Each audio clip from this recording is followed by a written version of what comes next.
Hello and welcome to my Regalia deck profile. This is one of multiple deck builds that I've been working on. This is based on the new V-Clan collection set, so it uses the new Regalia cards.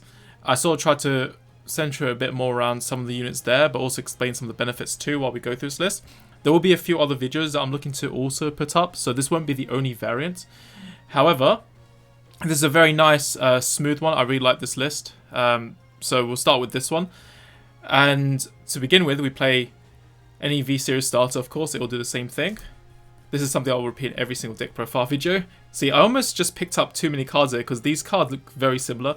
But 2 copies of Angelica, you can mix them up a bit, but basically I think it's just better to play ratios rather than playing 4 of 1 because you might just overdraw some, and then of course if you have the option of riding one or the other, then that's always nice to have. So it's probably nicer to try and have maybe like a 3-2 sometimes rather than going 4 of only one and 0 of the other one.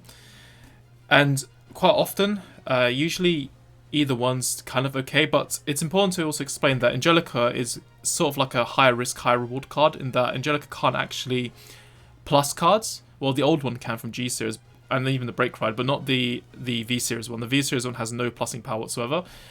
However, she's also free for gaining gauges with, and that's very helpful if you need to gain gauges as well without using Counterblast. So that's a very useful ability. But Frigg, she can also gain gauges, but she requires a Counterblast and also calling a Regalia specifically from the top 5 of your deck. But it's a bit of a low risk, low reward card as well, because you can also use that Counterblast to search for cards that are useful, like Seer Yggdrasil, for example. So sometimes you might see Angelica but not have Seer Yggdrasil, and that really hurts. Frigg can be good for that. However, if you're striding something like Amaruda, for example, you can use that CB to draw 2, and obviously the Regalia crit is a GB1. Well, if you have a face-up G unit in your G zone, you can draw with that. So sometimes you don't even really want to make use of this, even if you rode it, because there are circumstances where you're not really riding for the effect in the end, because you've got other options that you can go into which requires striding if you want to use other resources. But 3 copies of Frigg, she's there, a bit of stability. She's also good against Kagero, by the way, because of the Zambus Dragon play. And she's also good actually against Baron Magnus as well and Dark Irregulars. Then we have 4 copies of Seer Yggdrasil. So Seer Yggdrasil is very essential. Best card of the deck because it can actually give you your units boost, and that it also includes Regalia Fate Norn, who is also searchable via Seer Yggdrasil, so you can help to set up your field. This card, of course, gets you multiple attacks. If you're using with a Vanguard, which has Regalia in its name, then you get drive checks on top of that, so you have -1 for your second battle. 4 copies of Ruigisa, so this is actually quite an underrated card. Gleipnir is very good, don't get me wrong, but this card actually, I feel like if Mega Colony was back in the game, Order Colony as in, this deck would actually do better against Order Mega Colony, because this card, it pluses of course, which is nice. You can also go into cards like Thread, who can draw a card, or you can get Seer Yggdrasil, set up your combos, as long as your opponent doesn't retire it before you ride grade 3 of course, because you don't have any Divine Protection until then. But this card is helpful because she can set things up, she can help you gain advantage, and you're also making efficient use of Counterblast of the game. Be careful though, because if you ride Ordinal V-Series, and V-Series Ordinal, obviously you want to call it out when you ride over, you have to also consider if you've got the other card installed, like for example VAR, if you've maybe placed VAR and then you boost it on your turn 1 with VAR to gain the equip gauge, and then suddenly you now have 0 soul because Ordinal V-Series, you want to call that out. So sometimes you can't actually gain the gauge with this because you run out of soul, but just be aware of that. Also, be a bit careful because if you want to, for example, call VAR on, say, the turn 1 of the game, obviously you can't boost to get the gauge or whatever, or maybe you want to swing under for some reason, then that's also a thing. But let's just say you're not using VAR to gain the gauge on your turn 1. What you can do is that you can just have VAR on the field, just placed, and then you can ride this, and then you call a Regalia from your top 5, and then after, because you called a Regalia, you don't actually have to give it to the card that you called, you can give it to any unit on the field. So you can give the gauge instead to VAR if you want to do it that way. That's another play worth considering as well. This is very interesting because you can actually kind of catch yourself out and miss out on some opportunities just because of autopilot riding. So yeah, you might actually have to think about your turn 1s a little bit if you want to profit off of this card. So another reason why I think this is good against Order Mega Colony, by the way, is besides the riding ability being decent, she's also got that whole Regalia ability of being able to Soul Charge 2. So unlike Gleipnir, who is a bit gimmicky, I mean, it's CB1 when you place it regardless of Regalia or Vanguard Circle, but one of the things I thought about is using Glypin to search for cards from Soul that can recycle Soul, of course. But obviously it eats a Counterblast. This card is basically more direct in that you're just getting your Soul for free without using CB. So if Automated Colony was back, I don't think this deck would struggle as much as it did before. So it's kind of funny how there have been some Zoo Nation decks that have been hit that ended up kind of waning in power around the time, which is kind of funny. But obviously, I know some people are going to say Katrina has apparently gotten stronger. I haven't tested against Katrina, but apparently Enos is very strong. Now, I don't know if that's that big a deal considering the stuff that's floating around right now, but Thrid, 4 copies of Thrid. So this card is very nice because you can basically draw and Soul Charge, and you can put a Regalia specific card, but also the fact that you can use early game to do a bit of rush, and because of Lurigisa, it's more searchable as well, so you've got more ways of actually finding this consistently early game, which makes this card less useless than before, because sometimes, I don't really like this card sometimes, because maybe in the early game you just don't have it, but then you go to the late game, and then you don't even want to call it by then, because you're already filling up your boards with cards like Seer Yggdrasil and Regalia Fate Norn as well.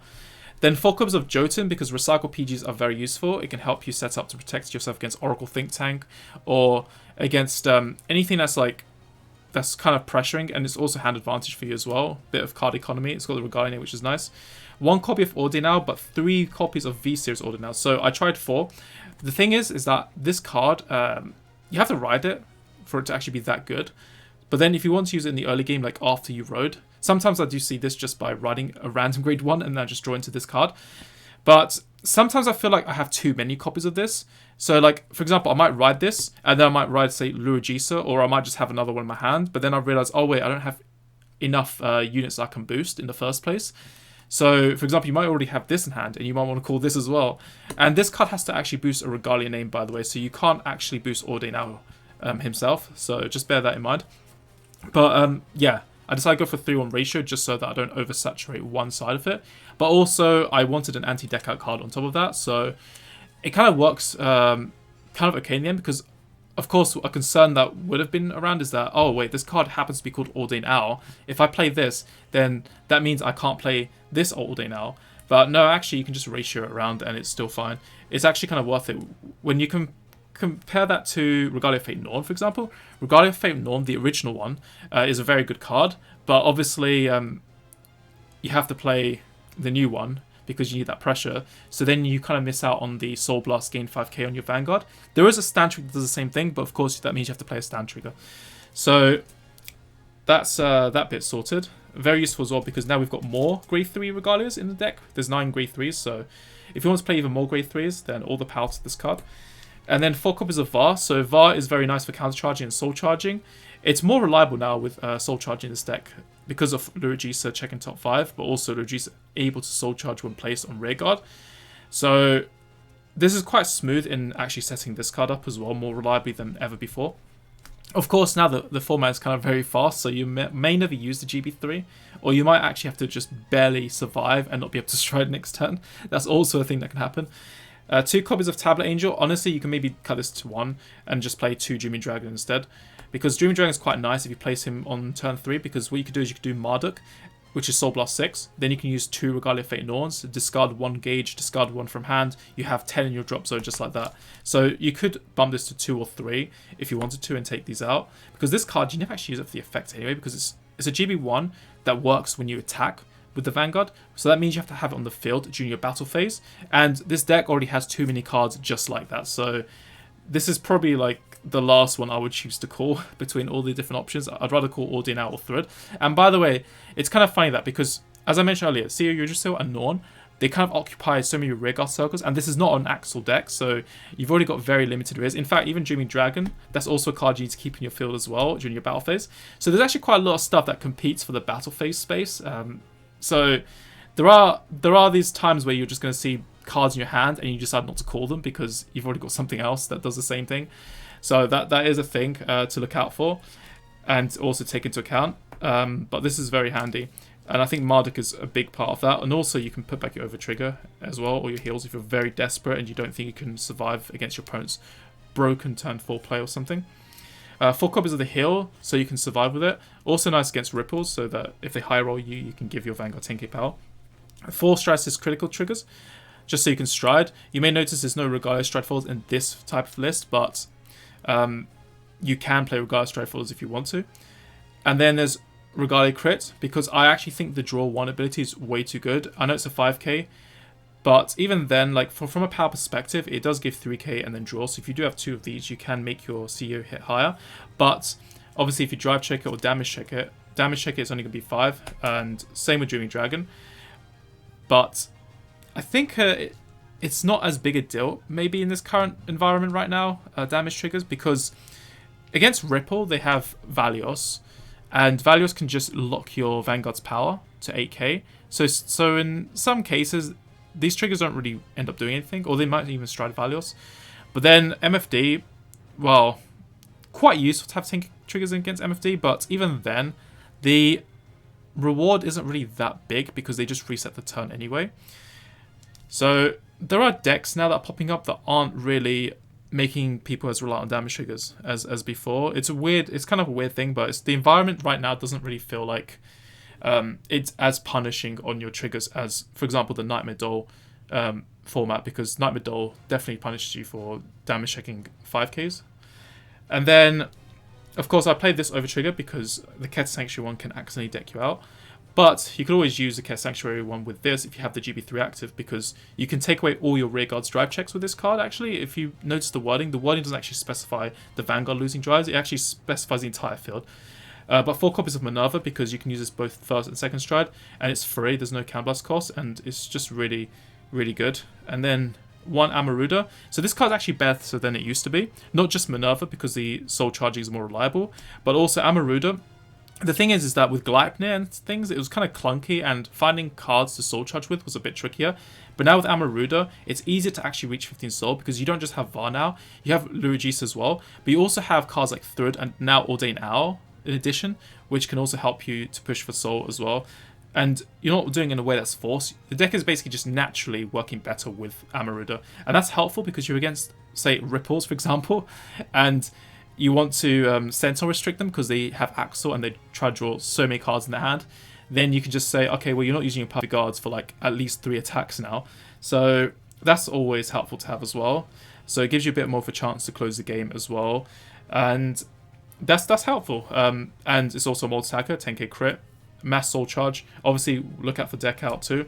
1 copy of Marduk. So Marduk is there because he's a very good high roll card, and he can help set you more advantage as well, so you don't just lose to riding up, but your opponent then having a stronger turn and your defense is just being terrible. Jagduragna. So Jagduragna is also an alternative if you can't make good use of GB3 Minerva. He's free in terms of gaining soul as well, so he's able to give you resources. Just be careful when using this, because if your opponent's on low damage, this card isn't really worth going into. In fact, this is kind of the reason why I don't think this card has helped Genesis generically outside of Regalia, because, well, maybe for Witches. I think Witches have benefited from it, but I think a lot of Genesis, it's a bit iffy at the moment. So you need to have an early game rush to put some pressure, I think. Otherwise, and I think Witches are quite good for that. There are some generic cards that can sort of put a bit of damage just in the early game. Not multi-attacking, but like in terms of just being beat stick, like Phosphorus, for example, is a nice beater as well, or maybe playing Battle Maiden Mutsuki, but generally, if your opponent's able to stay on low damage, this card just loses efficacy because multi-attacking is a bit awkward after that. So the Regalia engine is definitely more helpful. And of course, if you can restand your Vanguard, which you can do with Regalia, then it's much better. So this card has definitely helped Regalia way more than it's helped the other decks, which is kind of sad. And then we've got 2 copies of Earth. Earth is very useful because if your opponent's on low damage, you can basically just take them out of the game with this. Also can gain soul out of nowhere if you have spare counterblast, which is also helpful. So I would definitely consider this in your strategy sometimes. And then there's also 1 copy of Moonspell, so I put her back in after taking out Seabreeze. We don't really need Seabreeze as much now because soul charging is a bit more reliable nowadays. So Meg-Colleen matchup, as I mentioned, was also a bit of a factor in Seabreeze. As I mentioned in another deck profile, I used that in the last Springfest for London. But Moonspell is nice because then you can have like a G-flip target that has a Regaiant's name as well. So it was kind of awkward before, deciding between Earth and then also deciding between Minerva sometimes. If you want to flip either of them with, say, Amaruda or even Jagduragna. So being able to flip this is an option, but also being able to stride this is good because your opponent might actually damage deny you. There are Ripple players that are damage 9 players, so this is kind of useful for that if you want to have some face-up damage, so you can use your Norns as well. It's also more the reason why Thrid is quite good, because Thrid can give you gauge without using Counterblast as well. So yeah, just be prepared for damage deniers. And then we have the Witch Queen of Accomplishment Laurea. She can help you prevent deck out. But sometimes you might not have the chance to use it because you may need to use this G-Guard more, especially against Ripples, because this card can literally take out 3 attacks. So very efficient guard. Then we have Iris, because Iris is also just a handy, easy 20k shield. And then 1 copy of Ear. I kind of want to bump this to 2 though, so maybe I'll be thinking of that one for a while on what I'll take out. But that's basically it for my Regalia deck profile. So yeah, let me know how you find it, and I guess keep following. I will be looking to make more, definitely a few more Regalia deck profiles along the way. I'm not sure when they'll come out. There might be another one soon, but the other one might take a bit more time. So until then, I will see you guys later, and don't forget to like and subscribe if you want to see more content like this. Alright then, goodbye.